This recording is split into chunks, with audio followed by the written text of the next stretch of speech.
Court में लोग न्याय के लिए जाते हैं और जब कोर्ट की बहाली में ही इतनी देरी हो रही है तो न्याय का उम्मीद किससे करेंगे लोग। इसलिए जल्द से जल्द आप परीक्षा की तिथि घोषित कीजिए सिविल कोर्ट क्लर्क और चपरासी पद के लिए। पीटी परीक्षा की तिथि, द्वितीय इंटर स्तरीय की पीटी परीक्षा की तिथि और संपूर्ण कैलेंडर जारी कीजिए, परीक्षा कैलेंडर। नहीं तो हम लोग जल्द अब बीएसएससी ऑफिस आकर आंदोलन करेंगे कि हम बहुत जल्द आंदोलन करेंगे। और अभी हमने टेलीग्राम पे ग्रुप इसीलिए उद्देश्य से बनाया है, BSSC second inter level group करके, इसी उद्देश्य से हमने ये ग्रुप बनाया है। और अगर जल्द बीएसएससी डेट घोषित नहीं करती है तो हम लोग बीएसएससी ऑफिस जाकर अब जल्द आंदोलन करेंगे। अमरिंदर कुमार जब बीपीएससी के परीक्षा नियंत्रक थे उस समय पेपर लीक, धांधली सेटिंग चरम पर, और हम लोग जब मांग किए तो उनको हटाया गया, अभी बीएसएससी का मेंबर बना दिया गया। तो जब तक वो अमरिंदर कुमार जैसे लोग वहां रहेंगे तो बीएसएससी से कोई बहाली सही से नहीं हो पाई। अमरिंदर कुमार जैसा आदमी जब बीएसएससी मेंबर है तो सही से एग्जाम होगा, मुझे तो विश्वास ही नहीं है, संदेह है। पूरा विश्वास इस बात का है कि धांधली होगी, लेकिन ये कोर्ट की ही बहाली है। और कोर्ट की बहाली में जब 2 साल के बाद परीक्षा की तिथि का पता नहीं है, इतना लेट लतीफी, तो फिर कानून में जो कह रहे हैं कि हम कानून में बदलाव कर रहे हैं कि जल्दी न्याय मिले, तो कौन सा बदलाव आप कर रहे हैं। एक तरफ आप कोर्ट की ही वैकेंसी में इतना लेट लतीफी किए हुए हैं, दूसरी तरफ बीएसएससी में इतना लेट लतीफी। तो ये सब सिर्फ दिखाने की बात हो रही है कि कानून में बदलाव आए, वो करके हम जल्दी जनता को न्याय देंगे, सहूलियत होगा। ये सिर्फ गुमराह करने वाली। नमस्कार, आप देख रहे हैं द बिहार टॉप। मैं हूं आदेशपुर। बिहार में नौकरियों को लेकर सरकार के द्वारा दावे किए जा रहे हैं, समाचार पत्रों में खबरें दी जा रही हैं कि बहालियां होंगी, लेकिन आपको बता दें कि बहुत सारी ऐसी बहालियां हैं जिसके लिए पहले से नोटिफिकेशन जारी हो चुका है, फॉर्म फिलअप हो चुका है, लेकिन परीक्षा का कोई अभी और ठिकाना नहीं है। बात करेंगे हम सिविल कोर्ट के भर्तियों का और बीएसएससी के द्वितीय इंटर स्तरीय भर्ती का।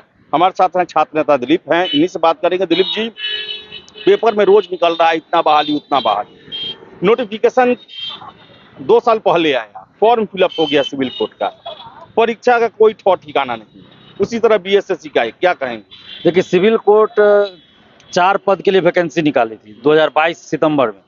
तो उस समय भी जब 23 में हम लोग आंदोलन का आह्वान किए तब जाके परीक्षा हुई, 1 साल बाद। तो 2 पद के लिए परीक्षा हो गया, बाकी चपरासी और क्लर्क पद के लिए अभी भी परीक्षा नहीं हुई है। तो अभी जो 1 जुलाई से कानून में कुछ बदलाव आया है तो कहा जा रहा है कि लोगों को जल्दी न्याय मिले, इसके लिए ये सब कर रहे हैं। लेकिन ये कोर्ट की ही बहाली है, और कोर्ट की बहाली में जब 2 साल के बाद परीक्षा की तिथि का पता नहीं है, इतना लेट लतीफी, तो फिर कानून में जो कह रहे हैं कि हम कानून में बदलाव कर रहे हैं कि जल्दी न्याय मिले, तो कौन सा बदलाव आप कर रहे हैं। एक तरफ आप कोर्ट की ही वैकेंसी में इतना लेट लतीफी किए हुए हैं, दूसरी तरफ बीएसएससी में इतना लेट लतीफी। तो ये सब सिर्फ दिखाने की बात हो रही है कि कानून में बदलाव आए, वो करके हम जल्दी जनता को न्याय देंगे, सहूलियत होगा। ये सिर्फ गुमराह करने वाली बात। अगर सही में है तो यहाँ भी सुधार करे कोर्ट, ये तो कोर्ट की वैकेंसी है ना, कोर्ट को सुधार करना चाहिए भाई कि भाई समय पे हम परीक्षा ले, समय पे रिजल्ट दे।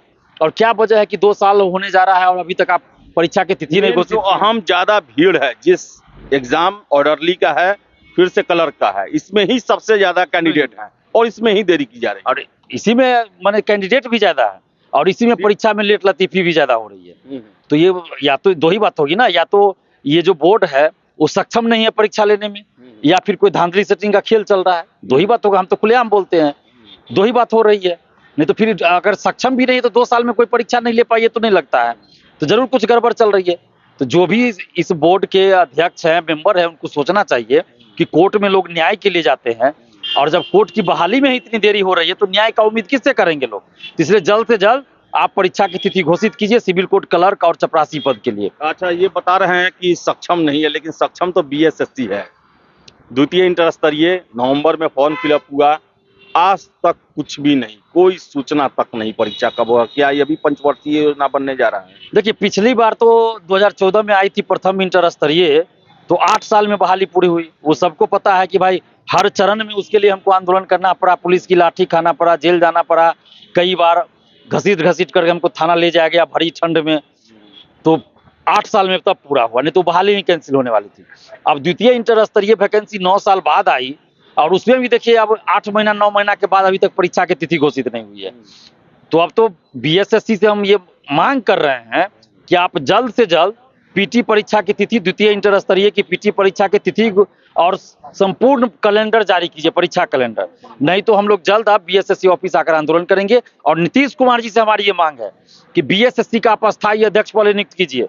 बीएसएससी में इतनी बड़ी बहाली हो रही है और अस्थायी अध्यक्ष नहीं है, ये क्या नौटंकी चल रहा है भाई।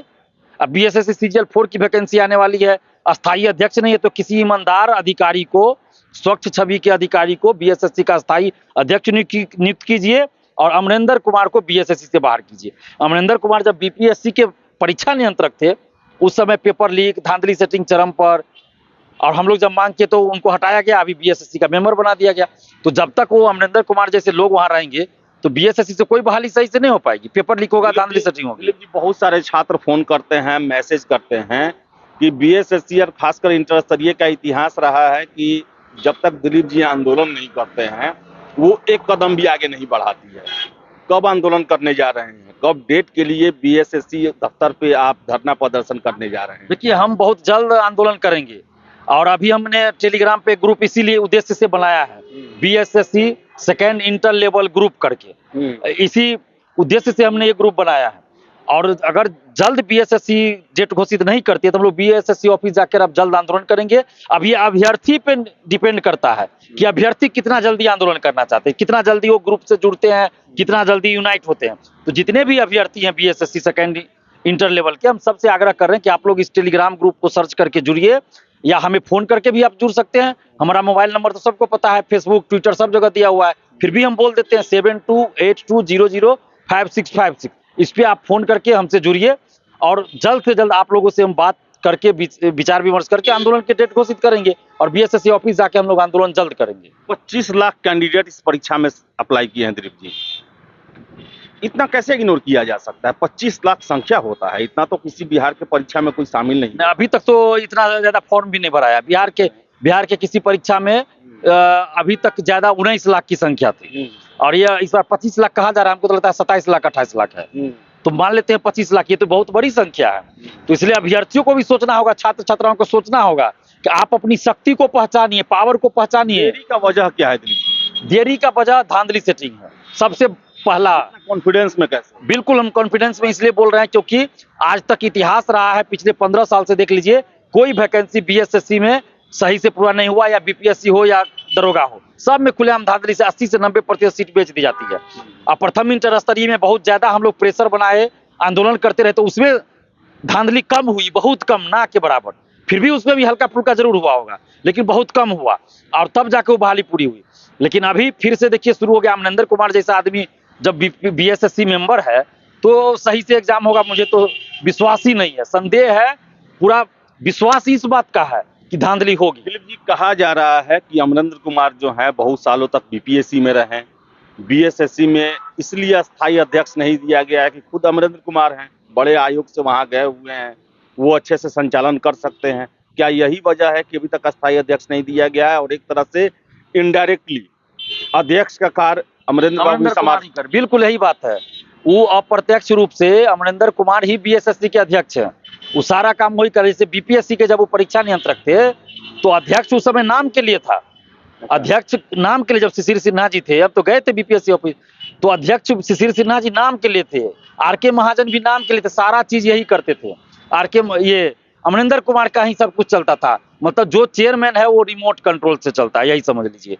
ये अभी बीएसएससी का सारा चीज ये अमरिंदर कुमार कर रहे हैं। और जो सचिवालय में जो नियुक्त है अधिकारी, उनको जो अतिरिक्त प्रभार दिया गया है, मोहम्मद सोहेल जी को, ईमानदार आदमी है, और उनको बलि का बकरा बनाया जा रहा है एक तरह से समझिए। उनके कंधे पे बंदूक रख के चलाया जा रहा है। अमरिंदर कुमार सब कुछ कर रहे हैं और बदनामी किसका होगा? सोहेल जी का बदनामी होगा। तो सोहेल जी को तो ये अतिरिक्त प्रभार लेना नहीं चाहिए, उनको जल्द हट जाना चाहिए, या तो फिर अस्थायी अध्यक्ष बनना चाहिए, या तो उनको अस्थायी अध्यक्ष बना दिया जाए, या प्रभार में भी है, अतिरिक्त प्रभार में, तो भी वो अपने पावर का इस्तेमाल करें। सोहेल जी पावर का इस्तेमाल करें, नहीं तो गड़बड़ी ये लोग करेंगे और बदनाम हो जाएंगे। चलिए, तो दिलीप जी हैं और दिलीप जी का यही कहना है कि परीक्षा कैलेंडर जारी किया जाए, अमरिंदर कुमार को बीएसएससी से हटाया जाए और सिविल कोर्ट, जिसका 2 साल हो गया, नए कानून देश में लाए जा रहे हैं और ये कहा जा रहा है कि न्याय प्रक्रिया को तेज करना है। लेकिन जब कोर्ट में स्टाफ ही नहीं रहेंगे, क्लर्क, अर्दली जैसे पद पर सीटें जो है खाली रहेंगी, 2 साल 3 साल भर्तियां नहीं होंगी, परीक्षा नहीं लिए जाएंगे, तो फिर कैसे न्याय देने की प्रक्रिया में तेजी लाया जा सकता है। तो जरूरत है कि सिविल कोर्ट की बहाली को पूरा किया जाए और अतिरिक्त जो सीटों का सृजन होता है या फिर खाली हुए हैं इस दौरान, उसके भी भर्ती के लिए प्रयास किए जाएं। तो फिलहाल एक और कुछ डिमांड है कि पारदर्शिता के साथ बहाली पूरी हो। ये नहीं कि सिर्फ आप परीक्षा ले रहे हैं और रिजल्ट के नाम पे रोल नंबर का पीडीएफ जारी करें, नहीं, ऐसा नहीं चलेगा। अब आप ओएमआर सीट की कार्बन कॉपी, क्वेश्चन बुकलेट परीक्षा समाप्ति बाद अभ्यर्थियों को दीजिए। कुछ दिन के बाद आप आंसर की जारी कीजिए। जब रिजल्ट आए तो कटअप सभी का मार्क्स जारी कीजिए। ये चीज करना पड़ेगा अब आपको। अब बर्दाश्त नहीं किया जाएगा। अब तो खुलेआम सब कुछ सार्वजनिक हो गया ना कि कितना धांधली सेटिंग हो रहा है। तो पारदर्शिता भी लानी होगी और पेपर लीक रोकने के लिए कठोर कदम भी उठाने होंगे। तो पेपर लीक रोकने के कठोर कदम उठाने होंगे और पारदर्शिता जो है सबसे बड़ा आधार स्तंभ है, क्योंकि उसके बिना छात्रों को परीक्षा में विश्वास नहीं होता है, क्योंकि जिस तरह पेपर लीक हो रहा है उससे मोह भंग हुआ है छात्रों का। आशा करेंगे कि इन सभी मांगों पर जल्द से जल्द सुनवाई की जाएगी। फिलहाल इस वीडियो में इतना ही। वीडियो पसंद आया लाइक शेयर करें, हमारे चैनल द बिहार टॉप को सब्सक्राइब जरूर कर लें। धन्यवाद।